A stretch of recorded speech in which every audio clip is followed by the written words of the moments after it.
Guys, eBay Motorsports is here for the ride. Listen, we have all had cars, and I'm going to tell you one thing. I had a car that I love so much, and I just had to have those rims. The first one I had 20-inch rims on it. Boy, let me tell you, I thought I was the cleanest dude on the block. Then I got a bigger version of the same car, and I got 22-inch rims on them. The problem was, at times, that mug would try to break on you, boy. I had a car in college one time that was the most beautiful car, and everybody praised the car, but the car barely ever worked. I needed eBay Motors because I know that I had things that I needed to be fixed on all those vehicles. For a long time, I bought the body. I didn't buy the car. But I don't know if I ever owned cars that meant more to me than those.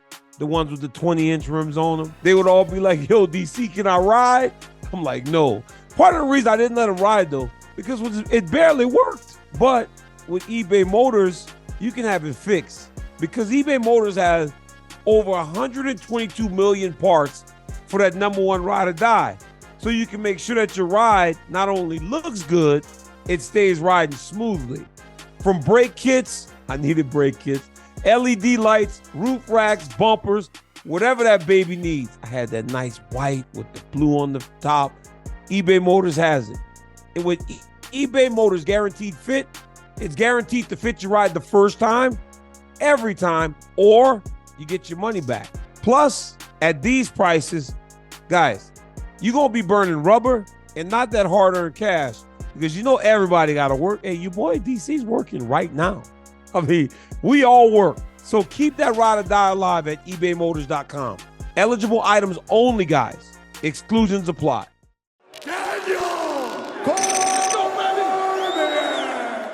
Yo, what up, guys? It's another week. We've been off for a few days, but I'm back on my block with my boys. Fellas, it's been a little bit. We haven't done one because I can't lock y'all down. You're all so busy working. Terry got married a few weeks ago. Congratulations, Lace.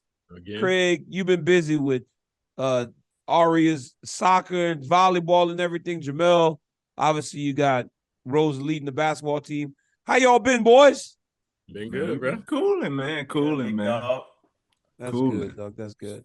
So MMA in the world has just still been going on and on and on. And I figured we would talk about a guy that kind of hits close to home. Dustin Poirier, one of our boys, Lafayette, Louisiana's own. Some call him the king of Lafayette. You know, I call him the prince. I call him the prince. Terry, you called him the king of Lafayette last night on the phone. You called him that last night on the phone. When you said Dustin Poirier, you said the king of Lafayette. One man the king, dude. So Dustin Poirier and Conor McGregor have been going back and forth again. Conor McGregor said on a tweet, of course it has to happen. It's natural. I need to fight him again. Put him in his place. Dustin responded today and said, I can finally shut him up for good. Now, pull the curtain back a little bit on y'all. Before they fought the second time, I had a couple conversations with Dustin, him fighting McGregor. I was in a Home Depot in Lafayette. Him and I were on the phone having a conversation about the fight, the financials and everything, which he's done exceedingly well in those fights. And I was just really happy to kind of help him kind of as he was making his decision on the fight and everything. But when he has now beaten McGregor 2 in a row, there should not be any hesitancy to fight him again.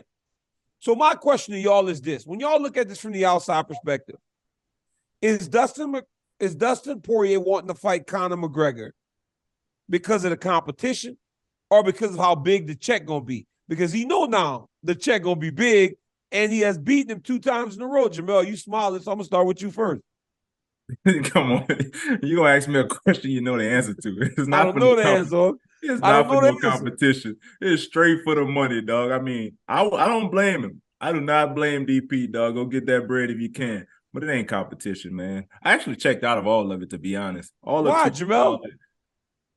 Because every fight, like, you just want to be relevant. Conor McGregor has the most followers. Why we got to tweet every single time, dog? It's kind of like that chickie trying to get away from, but she keep texting you off like text-free numbers and shit. You know, like you block her phone number, and then she come back with like a text-free app, dog. Like, no, man, leave me alone, dog. You know what I'm saying? I don't want to do it, man. Oh Just my stop. God. Just stop, Connor. Sometimes just chill, bro. Yo, this guy, Craig. Well, obviously it's for the check, but I think a different perspective or a different angle with that is who else is he gonna fight right now, man? Like, Dustin?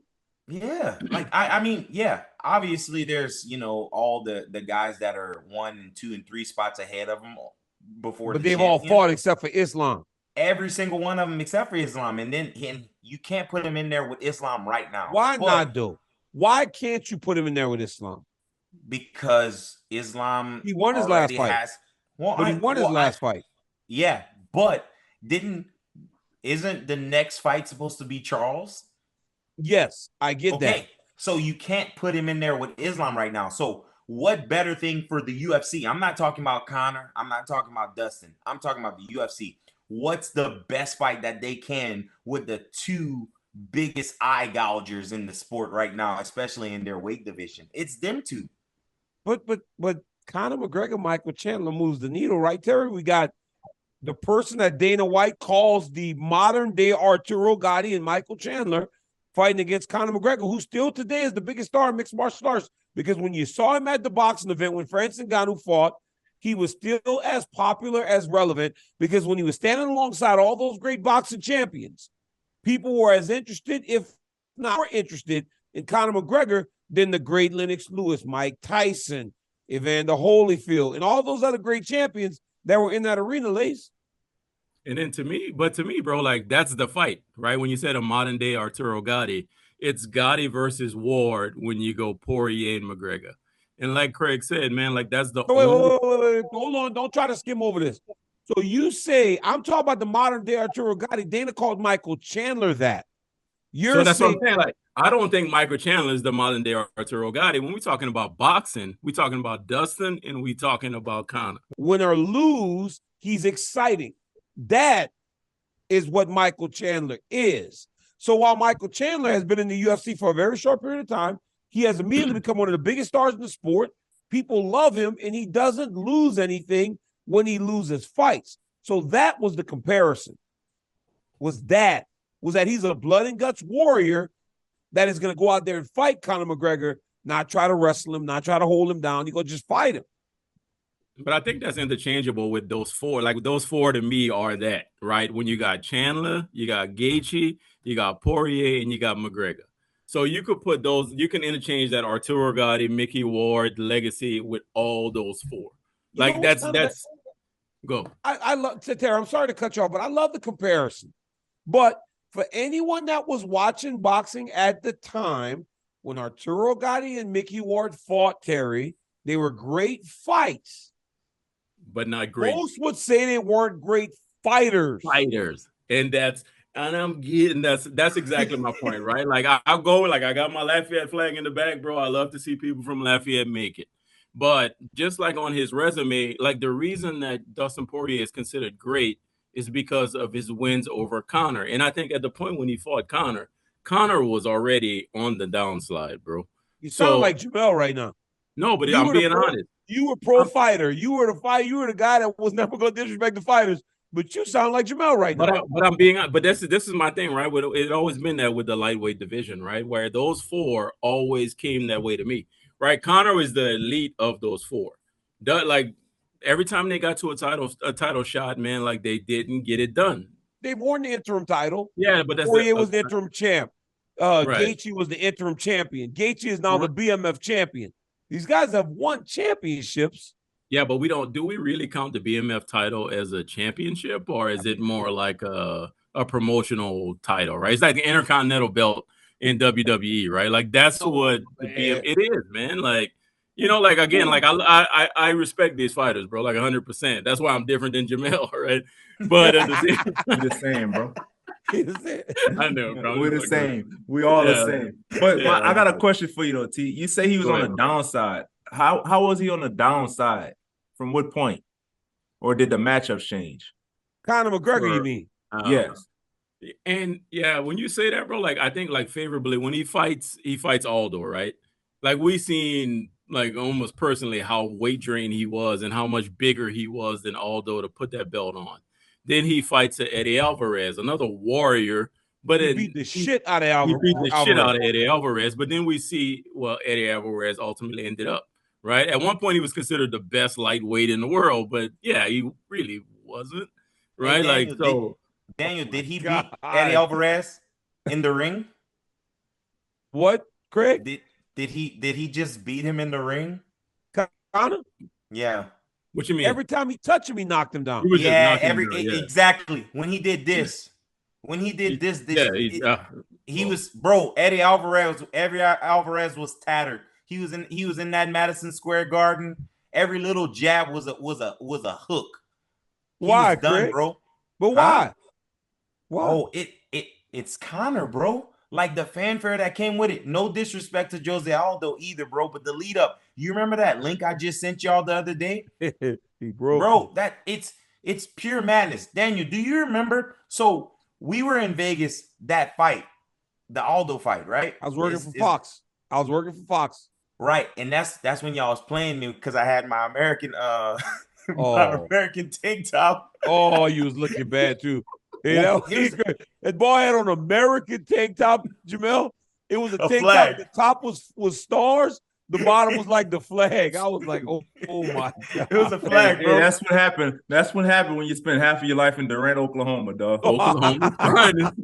No, actually, you know what the problem was? I was so mad, bro. I was so mad. I went to what was that? Planet Hollywood, that little mall right there. And bought that shirt because they had 700,000 little 5'5" Irish people just storming Vegas. It was ridiculous, and they all act like they 6'6", and they was drunk, drinking green beer. I was tired of this shit, so I went buy an American shirt flag. than wear that shit though.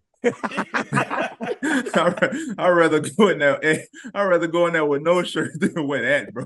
Bro, I was so mad, dog. I was so mad seeing all the people, bro. They took over, dog. But again, what I'm saying though is on his rise, bro. This dude had literally half of his country in Las Vegas, and all the stuff that came with Conor McGregor and his rise, it was super meteoric. And I think the guys that were fighting him on that rise were losing before they even got into the ring with him, man. So when Dustin had already lost to him, and Dustin went and beat him in Abu Dhabi.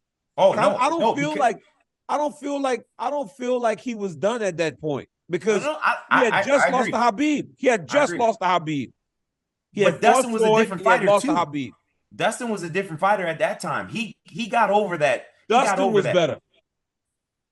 And plus, how much can you put into the first fight when Dustin got knocked out with the very first punch? I watched that fight in Lafayette. And I just remember how deflating it was. It was one punch Dustin got knocked out with. But then that second time, you can see Dustin Poirier was a different fighter, right? He was like pointing at him like, hey, that one, I got you. Got you. Close. You could see him be more like who he thought Dustin was. So ultimately, who do you think is the better fighter out of Dustin? Like just career-wise, outside of all the hoopla and the favorable matchups with Conor Who I think the better fighter is in terms of legacy and resume? No, I mean, just Conor like was a double champion. I think without that, always going to outweigh it. But in terms of career longevity, not many can stand up to Dustin Poirier's resume, bro. That's why, like T, I think like I don't like to disagree with you, but I think your comparison, I think you're not critique, but your assessment of Dustin and Justin and a bit off and Conor. I get what you're saying. I've used it on air before. But when those guys have done what Dustin Poirier has so many fight bonuses, so many big wins. He's been main event in so many different situations. He's done so much that he has to be considered he's going to the Hall of Fame. Justin Gaethje as a fighter, bro. He's the A side as a fighter. He's not the A side in popularity. Justin Gaethje has 14 post-fight bonuses in like 12 appearances. He's an absolute savage. He's won 2 championships. So I think these guys are like the highest caliber. Now, if you're comparing them to Islam and Habib, okay. We can say that they're great fighters. We don't do that in any other sport where you're almost good, like you're the number 4 team in the NBA and the Lakers won the championship. You don't say, yeah, well, they're just as good. They're not. Like they're good fighters, bro. Like again, I'll watch them fight. I'll pay to watch them fight. They're great fighters, but great fighters, but what's the next level to great? Is it what, elite? Like that's what championship level fighters are elite fighters to great fighters. When we say great, we're saying Muhammad Ali was great. So right? intern don't count, bro? Huh? Intern don't count? Interim doesn't count. Interim to me is like a number one contender, right? Man. You It's acting like fucking Henry Cejudo right now with Tom Aspinall. I know, but you're saying they're not elite because they never crossed into championships, but they have. Interim is the same as a champion. So in that case, though, Tony Ferguson is an elite fighter. Like Tony was elite. That's why that whole David Goggins thing, bro. That's why that whole David Goggins thing to me is like kind of silly, because I saw an article the other day that said Tony Ferguson is the first person to finish David Goggins' Hell Week. All right, guys. So as we head into the holiday season, you know we all have so much to be thankful for. From your family, friends, the great food that we all love so much, and football all week long. The DraftKings Sportsbook is going to keep your Thanksgiving week full of action. So all of our new customers, bet just $5 on the NFL action to score $150 instantly in bonus bets. So you bet $5, you get $150 in bonus bets. No matter what your appetite is, we've got something for you. And you know the boy DC got a big appetite. So whether you're into the parlays, the props, the live bets, or so much more, you name it, DraftKings got it. We got everything. Honestly, we really do have everything at the DraftKings Sportsbook. So all you got to do, download the DraftKings Sportsbook app right now. Use my promo code DCTV. All new customers can bet $5 on the NFL Thanksgiving action, and we'll give you $150 instantly in bonus bets. Only on DraftKings Sportsbook, an official sports betting partner of the NFL. Guys, bang that code DCTV at the DraftKings Sportsbook, and the crown can not only be mine for you to view, but hell, crown's yours too. Let's go. David Goggins, for as good as he is at training and stuff, he is, what is he, a marathon runner? I don't even know what David Goggins was before he became David Goggins. Ultra marathons, right? So like they're running over over 50 miles, over a marathon, right? But he is still a guy that runs. Yeah. Tony Ferguson was an elite level athlete in wrestling and fighting. A wrestler, yeah. So it doesn't surprise me that he finished the Hell Week. Exactly. It's like I would expect Tony Ferguson to finish the Hell Week. No, he's like the top 1% of people like that can grind it out and do certain things. So yeah, why wouldn't he be able to do that? You can't. Like, why wouldn't he be able to run on the treadmill and walk on a stair stepper? Right? But yeah, Jamel, Tony Ferguson was elite. At one point, Tony Ferguson was elite. If we're judging by that metric, bro, he's elite. Like, we can't get around that, right? Like, you can't pick and choose, around it, Jamel. So you're right. Cyril Gahn is elite. Wait, no, because you had too many categories for me, dog. You say good, then you say very good, then you say champion, good, great, elite. If you're a champion, I mean, just because you got a championship belt around you, does that make you elite? To be a UFC champion, absolutely. Really? Any type of UFC champion to me is elite. It's too hard. I looked at a poster the other day. They had a poster the other day that came out that said every UFC champion in the 30-year history. Bro, it's not that many. It's not that many that think been around for 30 years. It's how hard it is to get one of them belts wrapped around your waist. So it makes you elite just for that one fight. So what if you win it and then you just lose the next time and you never get it again? But Jamel, it's all the things you did to get to that title fight. But are you an elite fighter, or did you have an elite that you was an elite fighter in that fight? Like which one? No, Jamel, in that run, in the build-up to that is where you become an elite fighter. Not everybody fought for a title deserved to be in there. Bro, but they won. They won to get there. And then they lose the next fight. Are they still elite? Jamel, at that point, they were elite. When they became champion, they were elite. So I could be elite for one fight. You're never going to be elite for one fight. You got to beat more than one person to become a champion. I don't know what elite is. Terry done confused everybody on elite, bro. Terry done changed. Terry done moved the finish line on being elite so far. This is the goalpost with David Goggins. This football field 200 yards right now. Islam is elite. Listen, Terry, I think you've I think you're pretty clear right now when it comes to these guys. The explanation that you were just diving in on, MMA, that's not the case. Like MMA, you can be someone's favorite fighter because they fight the best guys over and over again. In boxing, they don't do that. Yeah, true, but that's why. Agreed. Because that's why MMA has passed boxing. All right, yeah, listen, guys. Hey, Ailin Perez is the girl that twerked on Joe Rogan, me, Michael Bisping, and then last weekend, anybody on the side of the octagon, her and her coach. But she was on the side of the octagon twerking. But Ailin the Stallion, bro. More importantly, she got snuck at the UFC PI, bro. Jocelyn Edwards is a fighter in the UFC. She has blue hair sometimes, red hair sometimes. She's Panamanian. Ailin Perez said, so pretty much I'm someone just like everyone. I don't have a problem personally with anybody. She said, what I did was I stated my opinion online about the fight. I didn't disrespect anyone. I didn't talk bad about anyone. But this irrelevant lady came up to me after I opinionated about one of her fights, just talking about the performance that she did.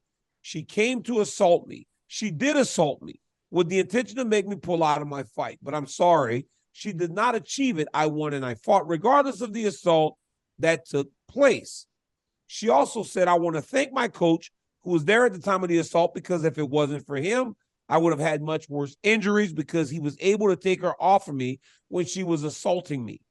And the fight probably would have been off if it wasn't for my coach saving me. So this leads us to the question. This leads me to this question. Is the UFCPI a little bit scary or dangerous, being that they have so many fighters there, even if it's fighters of different weight classes, fighters that are the same weight class? It is such a beautiful facility. You guys have all been there. You know what it provides. But what can the UFC do to make sure that this doesn't happen and they can separate fighters who may have issues with each other? I don't know, man. Like at this point, you're just putting people at that high level. I want to say testosterone, but they got females in there as well, right? But so I don't know. Testosterone too, Terry. Yeah, testosterone too, maybe. Like I don't know, maybe. This dude, but yeah, crazy, man. It's probably just gonna be like up in the security, man. Like, and you're gonna have to manage like who's in there, and if you identify that these people have a problem with each other in the past, you can't let them train together. You can't let them work out. I mean, it sounds like she was beating her up. It sounds like she was beating her up. I heard that dude kind of like what, bringing it back to a basketball reference, when Draymond Green grabbed homeboy Rudy Gobert. I heard he did the same thing to Jocelyn Edwards, bro. Like to save her, bro. The dude was choking Jocelyn Edwards. Yeah, that's what I heard. I wasn't there, obviously. I didn't see the video. But who did you hear this from? Because I haven't heard it. I heard that you talking to inside the UFC staff that's telling you what happened. I just be listening to YouTube, bro. Like I just be having a little time on my hands, right? So that's why I say, like, I preface it with I don't know what's true or not, but that's just what I heard, right? Like that, I heard that's what that girl Jocelyn Edwards said. That dude, that's such a Lafayette thing. He tried to, bro. And if it's on YouTube, if it's on YouTube, it must be true. It must be true. True too, bro. I don't think they need no security, man. They fighters, dog. If you got a problem, man, y'all squabble. Go ahead and squabble, dog, man. Especially y'all not in the same weight class, y'all never fight. You can't just say anything you want, and you can't just twerk on people, bro. But you can't. What if she twerked on chick? Right? The chick didn't want her to twerk on her. No, she didn't twerk on her. She was talking. She just judged her last performance. Bro, I'm gonna tell you one thing. Some of these fighters come at me they come at me because of like me talking about their fights and stuff, and doing stuff like this. Honestly, doing stuff like this where I'm just constantly talking about these athletes. A lot of times they come at me like, "Hey, man, what'd you think?" And I'm like, "I thought you lost." We was not there. Obviously, she's addicted to twerking. We don't know what happened. So you think I was there last time. Is it a possibility that maybe she twerked on somebody that Jocelyn Edwards was and she didn't like it, bro? We can't judge. But that's not what happened. I'm telling y'all exactly what happened. I'm just saying, like, is it possible though? I saw on YouTube. Making shit up. I saw on YouTube. Y'all lying, bro. No, actually, no. Daniel, do you realize? So you telling me the same coach that stopped the chick from beating her up was the same coach who put his legs on the damn cage and twerked his ass off too after the fight? Hey, They busted wide open, bro. She said, That "Come on." was She said, crazy. Come on. And Come he twerk did it, with Can I me. tell you You something? When saved she my did life. that to me, I had no idea that was like her thing. I had no Yeah. idea that was her thing. Like, I don't pay attention, I guess. What was on your mind? Like, what happened? Like, whenever she did that to you, like, what was the Like, first thing that ran stop, through your mind? please, Like, stop, please. In front of all these people. help, Stop in front Like of all what? these people, huh? help. Assault. Hey, Daniel, did she say, "Hey, I'm gonna twerk on you after we finish No, she this didn't. She interview"? said, I'm It's sorry. okay. It's kind of my thing. You know what? I was like, please stop. But then the first text message, I get back to my seat, and one of y'all who will not be named was like, she got some big legs. It wasn't me. it Wouldn't definitely me was either. me now. Maybe it was Garden, dude. Yeah, it was G. It was G, bro. It was G. You just Oh, left, dude. boy. That probably was him. All right, fellas. We done? Yeah, bro, we done, bro. So we're not gonna talk about Diddy? Hey, I'm out, bro. Like, subscribe, tell your friends that DC got a YouTube channel, and I'm dealing with these fools. We are not talking about Diddy, man. Till next time. nah, me neither.